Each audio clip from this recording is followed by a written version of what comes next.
Donaldas Trumpas šiandien pripažino, kad susimovė kare prieš Iraną, bet prieš tai įžūliai įžeidė partnerius, taip pat ir Ukrainą. Trumpas pareiškė, kad Jungtinės Amerikos valstijos nereikia Ukrainos pagalbos, kuri jau išsiuntė karinius ekspertus į artimuosius rytus. Svarbu, kad dronai perėmėjai saugotų Jungtinės Amerikos valstijos karinius objektus regione nuo Irano dronų atakų. Persijos įlankos šalys skuba sudaryti sutartį su Ukraina, siekdamos apsisaugoti nuo Irano bepiločių orlaivių. Be to, šiandien netgi Izraelio ministras pirmininkas Benjaminas Netanyahus išsiuntė Ukrainai prašymą dėl derybų su Zelenskiu, kad aptartų bendradarbiavimą perimant Irano dronus. Donaldas Trumpas teigia, kad Amerika turi geriausius bepiločius ir nereikia pagalbos iš Ukrainos. Tačiau tai pasirodė esąs melas, nes Jungtinės Amerikos valstijos kariuomenės ministras Denas Driskalas prisipažino, kad Jungtinės Amerikos valstijos jau išsiuntė į regioną 10 000 Ukrainos sukurtų dronų perėmėjų. Tačiau tai dar ne viskas. Donaldas Trumpas įžeidė Europos partnerius, pavadindamas juos bailiais ir sakydamas, kad nereikia jų pagalbos kare su Iranu. Trumpas šiandien viešai paprašė Kinijos, Prancūzijos, Japonijos. Pietų Korėja ir Didžioji Britanija atsiuntė karius Ormuzo sąsiauriui atblokuoti. Aš Aleksejus Pečius, pakalbėkime apie tai kartu. Prieš pradėdami užsiprenumeruokite kanalą, paspauskite patinka ir pakomentuokite įrašą. Prenumeruokite mano Telegram kanalą Pečiai News, nuoroda aprašyme. Ten skelbime naujausias žinias vos pasirodžius. Prieš pradėdamas noriu pasidalinti vidinę informaciją, parodančią, kaip ims griūti Donaldo Trumpo pasitikėjimo savimi siena. Leidinys Axios anksčiau pranešė, kad trečiadienį kovo 11 dieną įvyko G7 grupės lyderių skambutis. Šio pokalbio metu Donaldas Trumpas rimtai teigė kitų šalių lyderiams, kad Iranas tuoj kapituliuos. Jis sako, mes jau laimėjome, laukime jų kapituliacijos. Kiti lyderiai, ypač europiečiai, atsakė, kad gali. Palauk, kaip gali būti kapituliacija, jei karas tęsiasi ir nesimato, kad naujasis Irano lyderis Madžtaba Hamanajus net užsimintų apie kokią nors kapituliaciją. Iranai kol kas neketina kapituliuoti. Tačiau faktą, kad Iranas iki šiol nekapituliavo, Donaldas Trumpas visiškai rimtai paaiškino tuo, kad esą Teherane visus nužudė ir tiesiog neliko nei vieno gyvo lyderio. Įgaliotas paskelbti kapituliaciją. Jis teigia, kad jie pralaimėjo, mes laimėjome, tik niekas dar nepaskelbė kapituliacijos. Donaldo Trumpo citata. Nežinomas lyderis, tad niekas negali paskelbti kapituliacijos. Tai buvo kovo 11 diena.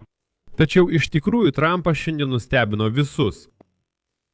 Jungtinės Amerikos valstijos prezidentas teigia, kad šaliai nebereikia Ukrainos pagalbos prieš Irano atakas. Pasak jo, tai susijęs su greito karo su Iranu pabaigos lūkesčiais ir pakankamu Jungtinės Amerikos valstijos gynybiniu potencialu. Donaldo Trumpo citata. Karas su Iranu greitai baigsis, tad Ukrainos pagalbos dėl dronų mums jau nereikia. Jungtinės Amerikos valstijos karinių galimybių pakanka, kad savarankiškai sulaikytume prieš oro grėsmės. Mes apie dronus žinome daugiau nei kas nors kitas. Iš tiesų turime geriausius dronus. Trumpas gali taip drąsiai teigti, nes žino, kad Ukraina jau padėjo. Ukrainos prezidentas Volodymyras Zelenskis pranešė, jog Ukraina išsiuntė specialistus į artimuosius rytus apmokyti Persijos įlankos kariškių, kaip atremti Irano bepiločių atakas. Pirmoji Ukrainos karių grupė su įranga, dronų perėmėjais ir radioelektroninės kovos sistemomis išvyko į Persijos įlankos šalis pirmadienį, kovo 9 d. Antra, ir tai svarbiausia, Baltuosiuose rūmuose akivaizdžiai nesuderino, ką viešai sakyti. Tuo tarpu Trumpas pareiškė, kad mums nereikia jokios pagalbos ukrainiečiams, mes turime super bepiločius, patys ten susitvarkome.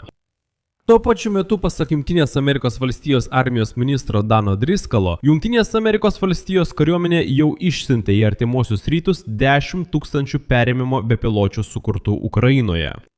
Driskalas Bloomberg sakė, kad MIROPS dirbtinio intelekto bepiločiai buvo išsiųsti po Jungtinės Amerikos valstijos ir Izraelio operacijos prieš Iraną pradžios vasario 28d. Praėjus 5 dienoms, MIROPS dronus sukūrė gynybos įmonė Project Eagle kartu su Ukrainos specialistais dar nuo 2024 metų.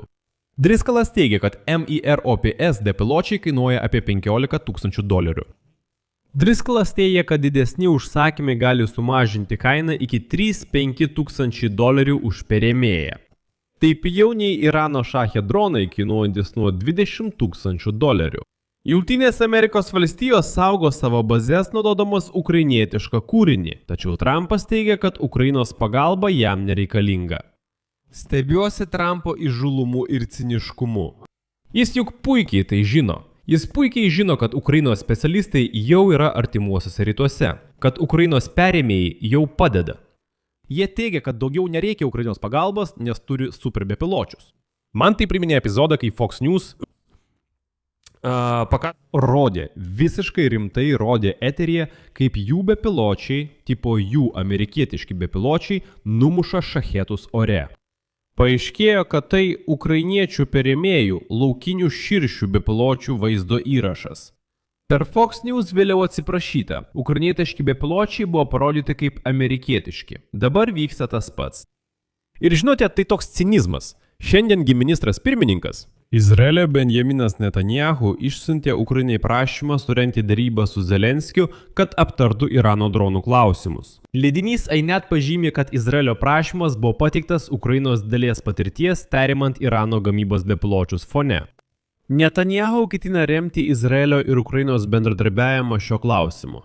Ukrainos ambasadorius Izraelyje Jevgenijus Korneičiukas patvirtino, kad Izraelio premjero prašymas buvo gautas ir pokalbis vyks artimiausiu metu.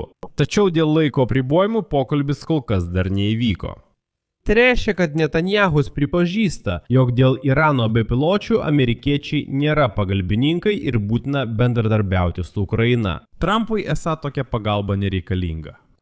Priminsiu, kad artimųjų rytų šalis masiškai kreipėsi į Ukrainą prašydamos padėti kovoti su Irano šachė dronais. Konkrečiai šiai dienai atitinkamų prašymų sulaukta iš daugiau nei 10 artimųjų rytų valstybių. Tarp jų Saudo Arabija, Kataras, Jungtiniai Arabų Emiratai ir Ktatai. Ukrainos gynybos įmonės pažymi, kad jų telefonai nenutyla nuo užklausų. Šiandien pasirodė naujiena, kad Japonija taip pat sako: oi, klausykite, leiskite mums taip pat pabandyti būti vienais pirmųjų, kurie sudarys sutartį su Ukraina dėl šių dronų perėmėjų.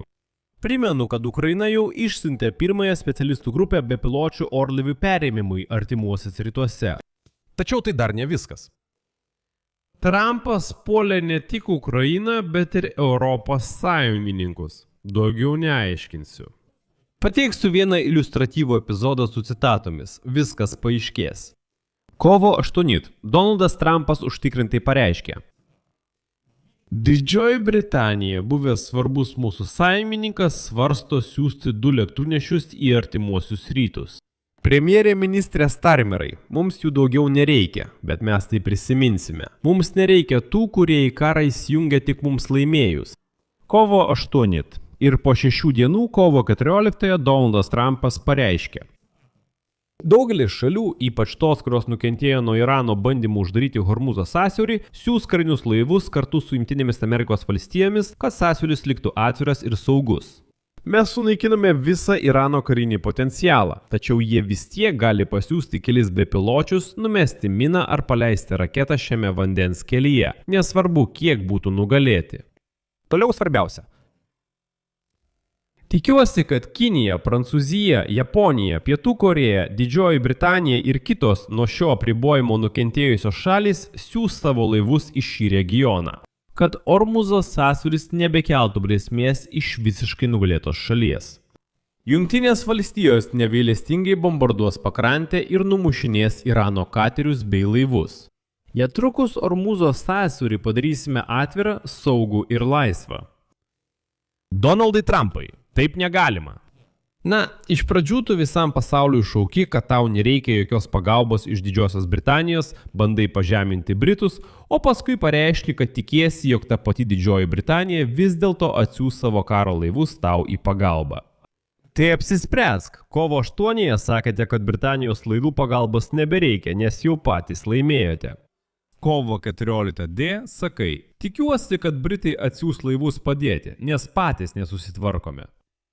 Padėsiu daugtaškį. Savo nuomonę rašykite komentaruose. Prenumeruokite kanalą, paspauskite varpelį ir patiktuką. Draugai, jei šis įrašas jums buvo naudingas ar įdomus, paremkite mūsų kanalą auka arba tapkite rėmėjai YouTube platformoje. Nuorodos ir rekvizitai vaizdo įrašo aprašyme. Dėkoju už palaikymą. Tai viskas. Saugokite save. Visiems iki pasimatymo.